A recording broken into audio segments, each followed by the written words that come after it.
Joint family में अनपढ़ versus पढ़ी लिखी माँ की परवरिश। मम्मी मम्मी आज ना आप हमें थोड़ा पैसे दे दो ना, हम कैंटीन से कुछ खरीद कर खा लेंगे। हाँ मम्मी, सभी बच्चे कैंटीन का खाना खाते हैं, हमें भी कैंटीन से खाना खाना है, आप हमें थोड़ा पैसे दे दो ना आज। अरे नहीं नहीं, कैंटीन का खाना बहुत अनहेल्दी होता है, पता नहीं कैसे कैसे तेलों में वो बनाते होंगे। मैंने तुम लोगों के लिए तुम्हारा फेवरेट आलू पराठा बनाया है, चलो यही लेकर जाओ, और सेहत के लिए भी ये बहुत अच्छा होता है आलू का पराठा। ये आलू पराठा आज तो बहुत मजा आएगा। मम्मी आपने चटनी दी है ना, वो लाल वाली चटनी? हाँ हाँ बिल्कुल। अब ये लो अपना टिफिन और जल्दी जल्दी जाओ, कहीं स्कूल बस ना छूट जाए। आराधना बच्चों को टिफिन देकर स्कूल भेज देती है। वहीं दूसरी तरफ कमरे में मयंक और पिंकी करीना को उठाने की कोशिश करते हैं। मम्मी मम्मी उठो ना, मेरी स्कूल बस छूट जाएगी। मम्मी मम्मी उठो ना मम्मी। मम्मी और कब तक सोगी आप? आपने कहा था ना आज आप हमारे लिए चाउमीन बनाएंगे, और मैंने चाची को मना कर दिया था टिफिन बनाने से। बच्चों की आवाज सुनकर करीना बिस्तर से उठती है। उफ, ये क्या है? तुम लोगों ने सुबह सुबह चिक चिक लगा रखी है। देखो ये पैसे लो और कैंटीन से खा लेना। वैसे भी मेरे हाथों की चाउमीन अच्छी नहीं बनती, तो आज कैटरिंग से ही कुछ खा लेना तुम लोग। लेकिन मम्मी सब बच्चे टिफिन लेकर आते हैं, हम लोग ऐसे कैंटीन से कैसे खाएंगे? अच्छा नहीं लगता। अरे तो अच्छी बात है ना, तुम लोग सभी बच्चों की तरह रोज रोज रोटी सब्जी खाने से बच जाते हो, अपनी मर्जी से कैंटीन से खाना खरीद कर खा सकते हो। चलो अब तुम जाओ स्कूल। ठीक है मम्मी, जैसा आप कहें। करीना बच्चों को पैसे देकर स्कूल भेज देती है और खुद तैयार होकर काम में लग जाती है। चलो तुम आलू काट लो, मैं प्याज छील लेती हूँ। उफ, प्याज तो मेरी आंखों में लगता है, मैं भिंडी काट देती हूँ, तुम प्याज छील लो। ठीक है देवरानी जी। करीना भिंडी काटती है और आराधना प्याज छीलती है। तभी अरे ये भिंडी काटने में भी बहुत मेहनत लग रही है। एक काम करती हूँ, कपड़े धोने चली जाती हूँ, वॉशिंग मशीन में डालना ही तो होगा। देवरानी जी मैं ये कपड़े धोकर आती हूँ, आप कपड़े सुखा दीजिएगा। करीना काम से बचने के लिए कपड़े धोने चली जाती है। फिर दोपहर को जब मीनाक्षी नितिन को जगाने जाती है तो अरे नितिन, तू आज काम पर नहीं गया, घर में ही बैठा हुआ है, क्यों? तुझे काम पर नहीं जाना है क्या आज?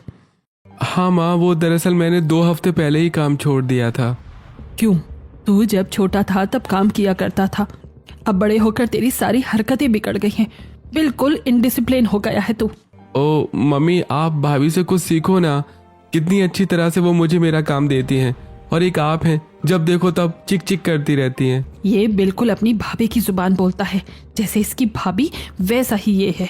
मीनाक्षी परेशान होकर कमरे में चली जाती है। वहीं नितिन किचन में आकर करीना से कुछ पैसे मांगता है। अरे देवा जी, आप किचन में? क्या हो गया? भाभी सुनिए ना, मुझे कुछ पैसे दीजिए, मुझे बाहर जाना है। देवर जी, ये उम्र आपकी पार्टी करने की नहीं बल्कि घर की जिम्मेदारियां संभालने की हैं। अब आपको अपने फ्यूचर और करियर पर फोकस करना चाहिए। बड़ी भाभी अपने खुद तो पढ़ाई लिखाई की नहीं है और बता मुझे रही है। चलिए मुझे मेरे करियर का ज्ञान देने के लिए छोटी भाभी से कुछ सीखिए, इतना पढ़ी लिखी होने के बावजूद कैसे चिल रहती हैं। हाँ हाँ देवर जी, ये लीजिए पैसे और जाकर आराम से पार्टी कीजिए। अभी पार्टी नहीं करेंगे तो कब करेंगे? नितिन पैसे लेकर चला जाता है और आराधना उदास हो जाती है। वहीं दूसरी तरफ जब स्कूल में लंच ब्रेक होता है तो तेरी चाची बहुत अच्छा खाना बनाती है, हमें भी देना। हाँ तो सबका टिफिन खा जाता है, हमें भी अपना खिला। हाँ मुझे भी खाना है। नहीं मेरा टिफिन है, मैं किसी को नहीं दूंगा। मयंक और बाकी बच्चे झगड़ने लगते हैं। तभी राजू निशा क्लास में आते हैं। अरे ये क्या हुआ? मैं तो हाथ धोने गया था, यहाँ झगड़िया किस लिए हो रहा है? वो तेरी चाचा के बच्चे आपस में झगड़ रहे हैं, उन्होंने सबकी टिफिन खा ली है और अब अपना खिलाने से मना कर रहे हैं। अरे आओ तुम लोग हमारे साथ बैठकर खाना खाओ, हमारा टिफिन भी सेम है।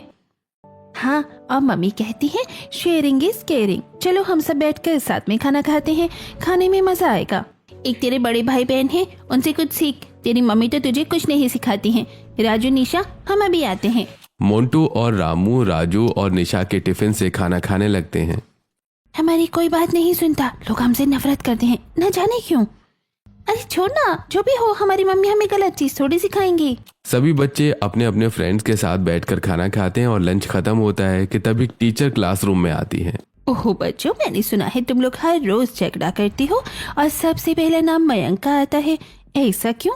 नहीं मैम, मैं झगड़ा नहीं करता, और वैसे भी इन लोगों की औकात नहीं है मेरे साथ कैंटीन में जाकर महंगी महंगी चीज खाने की। ये क्या लैंग्वेज है तुम्हारी? तुम्हारी मम्मी ने तुम्हें कुछ सिखाया नहीं क्या? क्या यही सिखाया जाता है तुम्हारे घर में? मैं अभी आज ही में गार्जियन कॉलिंग करूंगी, समझ गई तुम? बदतमीज कहेंगे। टीचर गुस्से में मयंक को डांटती है और गार्जियंस को कॉल करती है। अब इसी तरह दिन बीतने लगते हैं। अनपढ़ बहू की परवरिश की वजह से अक्सर उसके बच्चे कोई ना कोई झगड़ा जरूर कर लेते थे। फिर एक दिन जब बच्चे स्कूल से लौटते हैं तो अरे आ गए तुम लोग, जल्दी जल्दी कपड़े बदलो, मैं तुम्हें खाना खिलाती हूँ। नहीं मम्मी, अभी मुझे खाना नहीं खाना, मैं बुआ के साथ खेलने जा रही हूँ। निशा और राजू तुरंत अनोखी के पास जाते हैं जहाँ अनोखी कमरे में बैठकर पढ़ाई कर रही होती है। अरे आ गए मेरे प्यारे प्यारे भतीजे, आओ बैठो यहाँ। चलो ना बुआ, हम कुछ खेलते हैं। खेलना अपनी जगह है, पहले चलो खाना खाओ। रुको, मैं अभी दोनों को खाना खिलाती हूँ। अनोखी बच्चों के कपड़े बदलवा कर उन्हें खाना खिलाने लगती है। ओह बुआ, मुझे करेला नहीं पसंद है, मैं नहीं खाऊंगा। हाँ, मुझे टिंडे नहीं पसंद। अच्छा तो ये लो, ये क्या है? हाँ, ये तो मेरे हाथ में है, ये कौन खाएगा? कौन खाएगा? कौन खाएगा? अनोखी आंख बंद करके बच्चों के साथ खेलते हुए दोनों को खाना खिला देती है। बुआ, मेरा पेट भर गया है, आप इतनी अच्छी तरह से खाना कैसे खिला लेते हो? हाँ बिल्कुल, एकदम मम्मी की तरह, क्योंकि भाभी ने ही तो मेरी परवरिश की है और मैं हर चीज उन्हीं से सीखती हूँ। वो भी मुझे बचपन में इसी तरह खाना खिलाया करती थी। चलो अब हम खेलने चलते हैं। अनोखी बच्चों के साथ खेलने चली जाती है। अनोखी बच्चों के साथ खेलने लगती है और वहीं थोड़ी देर बाद पिंकी और मयंक भी घर लौटते हैं। अरे आगे तुम दोनों, जाओ कपड़े बदलो और खाना खाओ। मम्मी अभी नहीं। तभी नितिन वहां आता है। अरे क्या हुआ, तुम लोग अभी आए हो क्या? आज करेला और टिंडे बने हैं, तुम्हें पसंद नहीं होंगे। चलो बाहर से खाना मंगाते हैं। लेकिन रोज रोज बाहर का खाना। ओहो चलो ना, भाभी पैसे दे देंगी। देवाजी की वजह से तो मेरे आधे पैसे खत्म हो जाते हैं, लेकिन अब क्या कहूँ उन्हें। छोड़ो, दे देती हूँ, पैसे क्या ही फर्क पड़ जाएगा, खाना ही तो मंगाएंगे। ये सोचकर करीना पैसे दे देती है। नितिन पैसे लेकर मयंक और पिंकी को बाहर का खाना खिलाने ले जाता है। ये सब मीनाक्षी साथ ही श्यामलाल भी देखते हैं।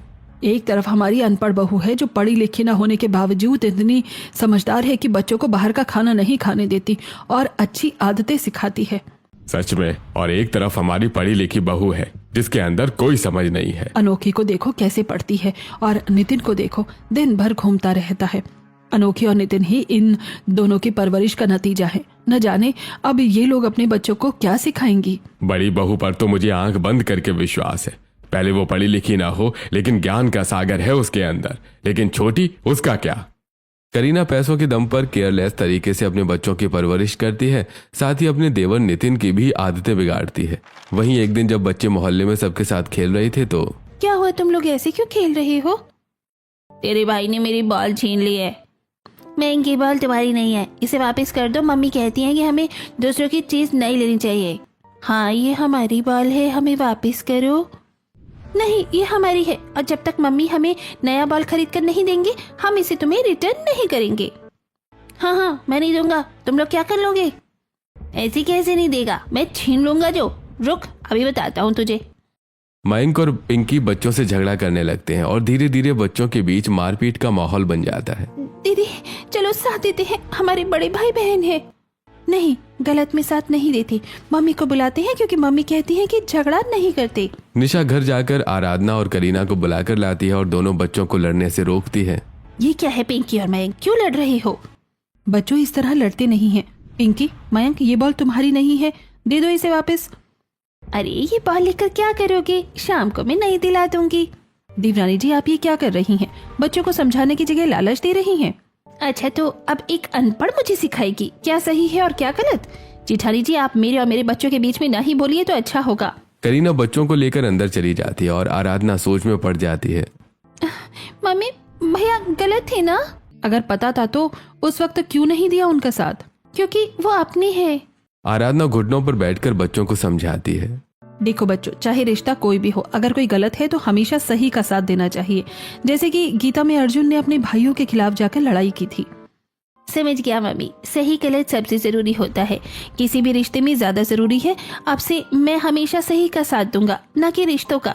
आराधना बच्चों को समझाकर घर के अंदर ले जाती है और उन्हें अच्छी आदतों के साथ गीता, रामायण जैसी पुस्तकों से सीख देती है। वहीं पढ़ी लिखी माँ के बच्चे, मम्मी बहुत हो गया, अब आप हमें PC5 दिलाओ ना। ये क्या जिद है? अभी कुछ दिन पहले ही तो तुम्हें इतना महंगा गेम दिलाया था। देखो मम्मी, पिछली बार आपने पिंकी को बार्बी डॉल दिलाई थी, इस बार मुझे PS5 चाहिए। मम्मी, आप हम दोनों को PS5 दिला दीजिए, वरना हम आपका सिर खा जाएंगे सुबह शाम। बच्चे बहुत बुरी तरह से जिद करने लगते हैं और करीना परेशान हो जाती है। हे भगवान, अगर ये PS5 नहीं दिलाया तो ये दोनों पूरी छुट्टियां मेरे दिमाग को खा जाएंगे। कौन इनके पीछे अपना सर दर्द करवाए, दिला ही देती हूँ। करीना अगले दिन PS5 दिलाने का वादा करती है और अगली सुबह उठ करके घर के कामों में लग जाती है। हे भगवान, भला क्या कोई इतना काम करता है? दिन रात बस काम ही काम करना पड़ता है।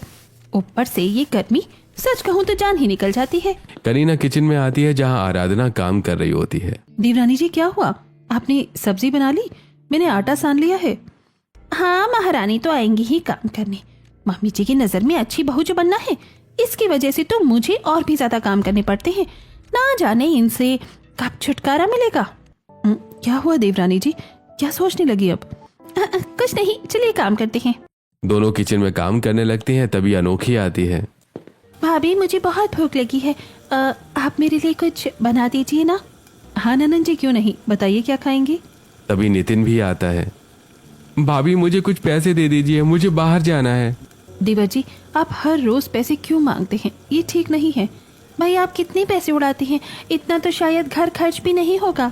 तुम लोग चुप रहो, जब छोटी भाभी को कोई दिक्कत नहीं है तो तुम्हें क्यों है? लेकिन देवर जी, ये गलत है। तुम अपना मुंह बंद करो, मुझे मत सिखाओ क्या करना है और क्या नहीं। देवर जी, ये लीजिए पैसे, बाहर से ऑर्डर कर लीजिए। नितिन पैसे लेकर चला जाता है और बाहर का खाना मंगाता है। वहीं आराधना अनोखी के लिए खाना बनाने लगती है। क्या तुम्हें कुछ बनाना भी आता है? अगर मुझे नहीं आता तो क्या हुआ, आप है ना। आराधना किचन में काम करने लगती है और करीना पिज्जा बनाकर अनोखी को ले जाकर देती है। भाभी, ये पिज्जा? हाँ, आजकल बच्चों को यही पसंद होता है, इसीलिए मैंने आपके लिए पिज्जा बनाया है। लेकिन भाभी, मैं पिज्जा नहीं खाती। बड़ी भाभी ने कभी भी बचपन में मुझे पिज्जा नहीं खाने दिया था, इसी वजह से अभी भी मुझे इन सब की आदत नहीं है। क्या सच में तुम पिज्जा नहीं खाती? हाँ भाभी, जैसी परवरिश मिली है वैसी आदत है। अनोखी पिज्जा खाने से मना कर देती है और करीना परेशान हो जाती है। कुछ दिनों बाद सैलरी मिलते ही करीना अपने बच्चों के लिए PS5 लेकर आती है। ये हुर्रे हुर्रे, मम्मी आपने हमारे लिए PS5 लाया है। मम्मी, आप बहुत अच्छी हो। शोर ज्यादा मत करो, ये हमारा है, किसी और को मत देना। लेकिन हम सब साथ में खेल सकते हैं। जो चीज हमारी है वो सिर्फ हमारी है, किसी और की नहीं। लेकिन बड़ी चाची कहती है शेयरिंग इज केयरिंग। तुम मेरे बच्चे हो या उनके? जो मैं सिखा रही हूँ वही सीखो, और कुछ सीखने की जरूरत नहीं है। करीना वहां से चली जाती है और बच्चे गेम खेलने लगते हैं। रात को करीना अपनी दोस्त से बात करती है और जॉइंट फैमिली में काम करने की वजह से हो रही परेशानियों को बताती है। अब समझ आया तो फोन क्यों नहीं करती? हाँ, मैं बहुत परेशान हो गई हूँ। तो अलग क्यों नहीं हो जाती? घर भी जॉइंट है, बंटवारा मुश्किल है। अलग रहना शुरू कर दे, एक ही घर में। वैसे भी मैं तुझे बंटवारा करने के लिए नहीं बल्कि सेट करने को बोल रही हूँ। एक ही घर में रहे, सिर्फ खुद से मतलब रख। हाँ, ये सही है, इससे मुझे ज्यादा काम भी नहीं करना पड़ेगा और घर की प्रॉपर्टी में भी बराबर हिस्सा होगा। करीना ये सोचकर फोन रख देती है और सभी को खाना खिलाकर सुला देती है। इसी तरह फिर अगले दिन मीनाक्षी आवाज लगाकर करीना को बुलाती है। बहू, इधर आना जरा। जी मामी जी, कहिए क्या हुआ? बहू, तू भूल जाती है कि हम एक ही परिवार में रहते हैं, हमारा जॉइंट फैमिली है, इस तरह भेदभाव नहीं कर सकते। क्या हुआ मामी जी, मैंने क्या भेदभाव कर दिया? घर के सारे काम तो करती ही हूँ। बहू, तुमने बच्चों में भेदभाव किया है। तुमने अपने बच्चों को PS5 दिला दिया और बड़ी बहू के बच्चों का क्या? इस घर में जो भी आता है वो बराबर बांटता है। मैं यहाँ सबका ठेका लेकर नहीं बैठी हूँ। मेरे बच्चों ने जिद की तो मैंने दिला दिया, आगे भी करेंगे तो दिलाऊंगी। लेकिन बहू, ये गलत है। हर जिद पूरी करना बच्चों की आदत बिगाड़ देता है। उन्हें कुछ पाने के लिए मेहनत भी करनी चाहिए, जैसे एग्जाम में फर्स्ट आना। मामी जी, आप उस अनपढ़ बहू की तरह क्यों बातें कर रही हैं? बहू, वो अनपढ़ है लेकिन अपने बच्चों की परवरिश बहुत अच्छी करती है। एक अनपढ़ माँ अपने बच्चों की अच्छी परवरिश नहीं कर सकती। मैं तंग आ गई हूँ इस जॉइंट फैमिली से, मुझे बंटवारा चाहिए। बहू, मुंह संभाल कर बात कर। क्या कह रही है तू? तुझे पता भी है? मैं जो कह रही हूँ सही कह रही हूँ। आज से मैं अलग रहूंगी और देखिएगा, उस अनपढ़ से भी ज्यादा अच्छी अपने बच्चों की परवरिश करूंगी। वो भले अनपढ़ है लेकिन उसके अंदर ज्ञान का सागर है। तभी कार्तिक और अभिषेक वहां आते हैं। करीना, ये तुम क्या कह रही हो? तुम्हें तमीज भी है बात करने की? देखिए, अलग भी हो जाएंगे तो क्या फर्क पड़ जाएगा। आप इतने सारे पैसे कमाकर घर में लेकर आते हैं और आपके भाई हैं जो सादा पैसे भी नहीं कमाते लेकिन हकदार बराबर के हैं। इनकी वजह से मैं शॉपिंग भी नहीं कर पाती। तुम पागल हो गई हो क्या? वो मेरे बड़े भैया हैं, अगर 2 पैसे कम भी दे दे तो क्या फर्क पड़ जाएगा? मैं ये सब नहीं झेल सकती। मैं खुलकर जीना चाहती हूँ। या तो बंटवारा होगा या मैं मायके चली जाऊंगी। करीना गुस्से में चली जाती है और मीनाक्षी परेशान होकर बैठ जाती है। हे भगवान, ये क्या हो रहा है घर में। मम्मी जी, जबरदस्ती साथ रखने से रिश्ता नहीं चलता। अगर देवरानी जी अलग रहना चाहती हैं तो शायद वही सही है। तुम लोग कहना क्या चाहते हो? अगर घर में एक लकीर खिंच जाए तो चलेगा, लेकिन दिलों में नहीं। बाकी आप घर की बड़ी हैं, फैसला आपके हाथ में है। आराधना वहां से चली जाती है और सभी लोग सोच में पड़ जाते हैं। पूरी रात सोचने के बाद सुबह मीनाक्षी और श्यामलाल मंदिर के सामने बात करते हैं। जो मैं सोच रही हूँ, क्या आप भी वही सोच रहे हैं? हाँ, बड़ी बहू सही कह रही है। पढ़ाई से नहीं, परवरिश से इंसान की पहचान होती है। सच में बड़ी बहू की माँ ने बड़ी बहू को बहुत अच्छी परवरिश दी है, बहुत अच्छे संस्कार दिए हैं। हाँ, बहू ने सही कहा है। लोगों के दिलों में लकीर खींचने से अच्छा है घर में लकीर खिंच जाए।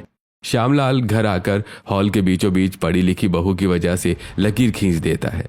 आज से ये हिस्सा बड़ी बहू का और ये हिस्सा छोटी बहू का। करीना खुश हो जाती है। यही तो मैं चाहती थी। अब मैं अपने बच्चों को अपनी तरह से पालूंगी। किसी को हिसाब देना जरूरी नहीं रहेगा। भाभी, क्या ये सही है? हाँ, क्यों नहीं, अब सब अच्छा होगा। मुझे आप पर पूरा भरोसा है। नितिन करीना के साथ हो जाता है। भाभी, क्या मैं आपके साथ रह सकती हूँ? घर में लकीर खींची है, रिश्तों में नहीं। तुम जहाँ चाहो रह सकती हो। इस तरह देवर और नंद की जिम्मेदारियां बढ़ जाती हैं। नितिन पैसों के चक्कर में पढ़ी लिखी बहू के साथ रहकर और भी ज्यादा बिगड़ जाता है। वहीं आराधना बहू अपने बच्चों के साथ अपनी नंद की भी अच्छी परवरिश कर उसे भी सुधार देती है। अब आ रहा है ना मजा। वाह, बंटवारे के 2-3 दिन ही हुए हैं, लेकिन ना मुझे ज्यादा काम करना पड़ रहा है और ना ही कोई टेंशन है। मेरी जिंदगी अब बिल्कुल आराम से चल रही है। काश ये बंटवारा पहले ही हो जाता। एक तरफ करीना बंटवारे से खुश होती है तो दूसरी तरफ आराधना घर के माहौल को लेकर परेशान होती है। बंटवारा होने के बाद घर में जैसे चुप्पी सी छा गई है। बच्चे आपस में खेलना बंद कर चुके हैं और बड़े भी परेशान रहने लगे हैं। जो मजा सबके साथ है वो अकेले में कभी नहीं आता। पता नहीं ये बात देवरानी जी को कब समझ में आएगी। समय बीतता है और एक दिन करीना एसी चलाकर सो रही होती है, तभी नितिन कमरे में आता है। अरे देवा जी, आप इस वक्त? भाभी, मुझे कुछ पैसे चाहिए थे। देवा जी, आप हर वक्त पैसे क्यों मांगते रहते हैं? कल ही तो पैसे दिए थे और सुबह 5 बजे पार्टी करके आए हैं। भाभी, आप मुझ पर रोक टोक मत लगाइए। मुझे पैसे चाहिए तो बस चाहिए। ये क्या तरीका है बात करने का? आप जब माँ से ऐसे बात कर सकती हैं तो मैं आपसे क्यों नहीं? हे भगवान, हर रोज कोई ना कोई नींद खराब करने आ जाता है। करीना मजबूरी में परेशान होकर पैसे दे देती है और नितिन चला जाता है। कुछ देर बाद मीनाक्षी को अनोखी के रिश्ते की बात याद आती है। अरे हाय तैया, मैं तो भूल ही गई, आज अनोखी को देखने लड़के वाले आ रहे हैं। कोई बात नहीं मम्मी जी, हम सब मिलकर तैयारी कर लेंगे। घर में तैयारी शुरू हो जाती है और अनोखी सज कर ट्रे में चाय लेकर आती है। वाह, कितने अच्छे संस्कार दिए हैं आपने। आजकल तो ऐसे बच्चे कम मिलते हैं। इसकी परवरिश मेरी बड़ी बहू ने की है। तब तो सच में बहुत अच्छी परवरिश है। सभी लोग रिश्ता पक्का करने ही वाले होते हैं कि तभी नितिन नशे की हालत में धुत हाथ में बियर लिए घर के दरवाजे पर आता है। मैं शराबी नहीं हूँ, लेकिन मुझे में नशा है। मैंने पिया नहीं है, मुझे पिलाया गया है। नितिन की हालत देखकर सब चौंक जाते हैं। ये कौन है जो इस तरह शराबियों की तरह घर में घुसा आ रहा है? इसे मारकर घर से बाहर भगाइए। अरे जीव दर्शन, ये इसी घर का छोटा बेटा है, लेकिन क्या इस घर की बेटी ऐसी हालत में? हे भगवान, ऐसे घर में हम रिश्ता नहीं कर सकते हैं। अगर बेटा ऐसा है तो घर के संस्कार कैसे होंगे?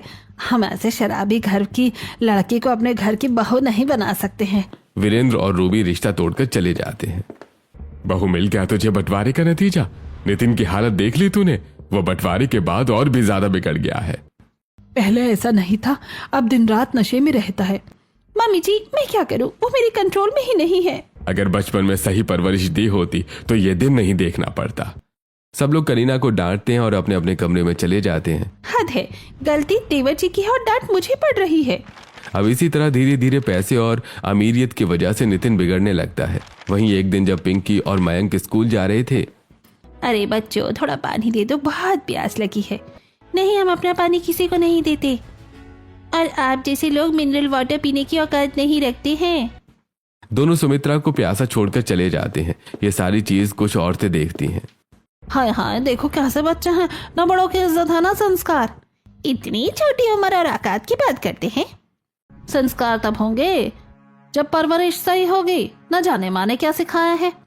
इतने छोटे बच्चों में अमीर गरीब का भेदभाव कौन करता है। मैं तो बस पानी ही मांग रही थी, इतना सुनाने की क्या जरूरत थी।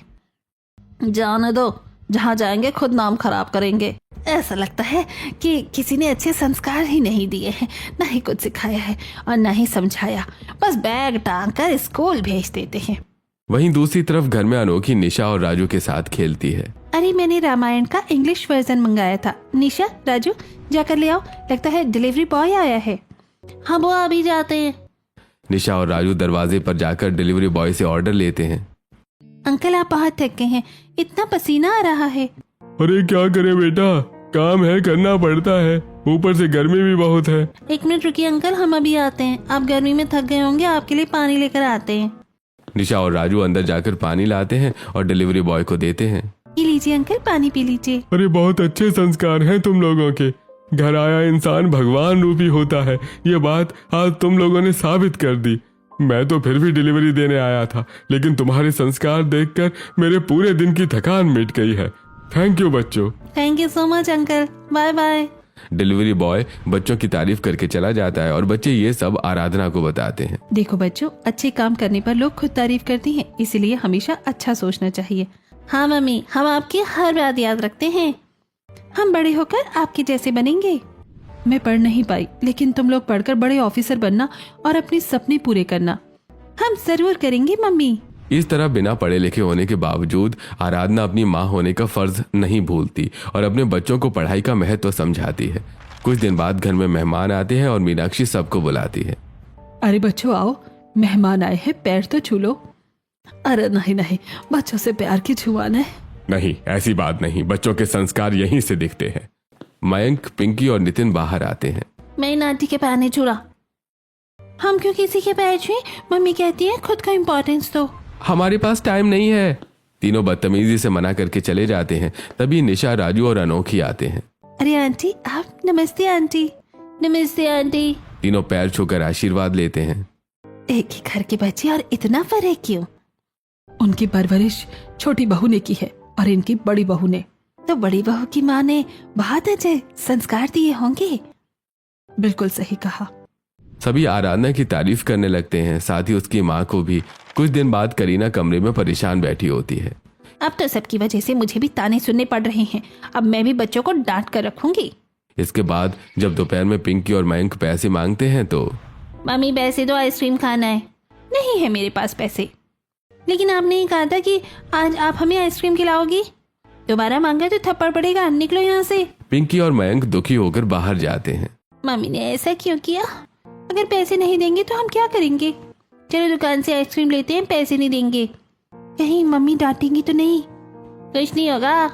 दोनों दुकान से आइसक्रीम लेकर बिना पैसे दिए भाग जाते हैं। धीरे धीरे पिंकी और मयंक की ये आदत बढ़ने लगती है और कभी कभी पैसे न मिलने पर करीना के पर्स में से चुरा लिया करते थे। फिर एक दिन, ये रोज रोज मेरे पर्स से पैसे क्यों गायब हो रहे हैं?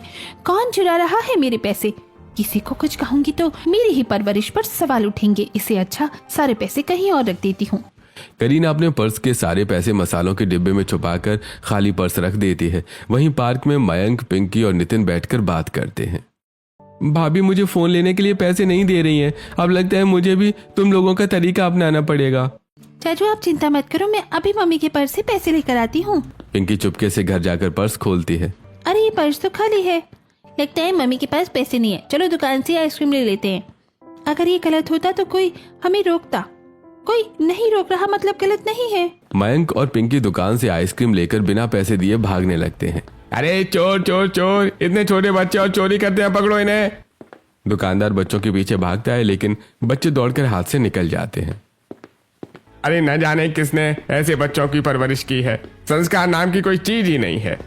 अब इसी तरह घर से पैसे चुराने से लेकर दुकान तक, और अब धीरे धीरे बच्चों की आदत इस तरह बिगड़ जाती है कि वो चोरी जैसे गुनाह को भी खेल समझने लगते हैं। मुझे आईफोन चाहिए, मतलब चाहिए।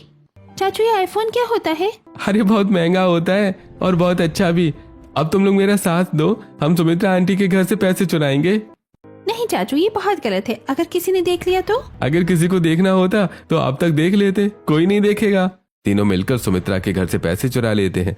जब सुमित्रा को ये बात पता चलती है और उसके घर में पैसे गायब होते हैं तो घर में इतने पैसे थे, कहाँ गए, किसने चुराए? सुमित्रा गली मोहल्ले के हर घर में जाती है और फिर मीनाक्षी के घर भी आती है। क्या सच में? ये तो बहुत बुरा है। किसी के घर से चोरी नहीं करनी चाहिए। आप जाकर पुलिस में कंप्लेंट करवाइए। हाँ, मैं सबूत के साथ इन चोरों को पकड़ूंगी और मसल कर चटनी बना दूंगी। जा रही हूँ पुलिस स्टेशन। जब जिंदगी भर जेल की हवा खाएंगे तब अकल आएगी। ये सब कमरे में बैठे बच्चे भी सुन रहे होते हैं। मुझे डर लग रहा है, पुलिस हमें पकड़ लेगी क्या?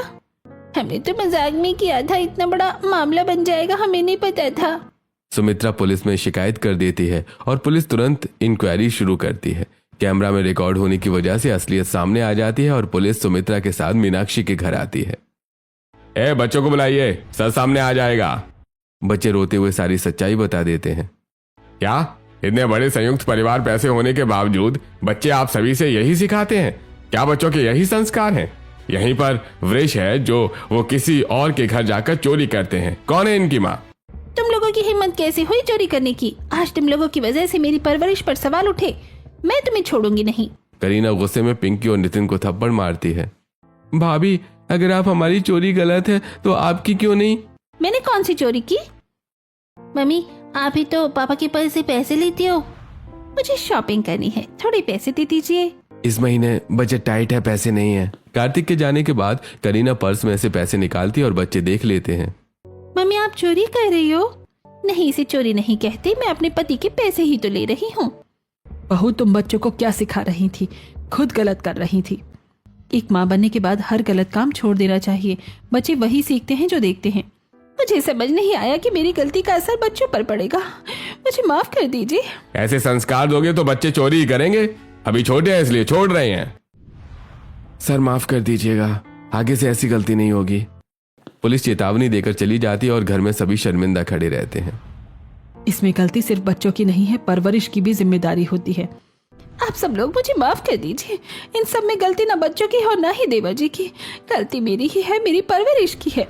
मुझे बेहद अफसोस है कि मैं एक अच्छी माँ बनकर अपने बच्चों को सही दिशा नहीं दिखा पाई। देवरानी जी, मैं पहले भी आपको यही समझा रही थी।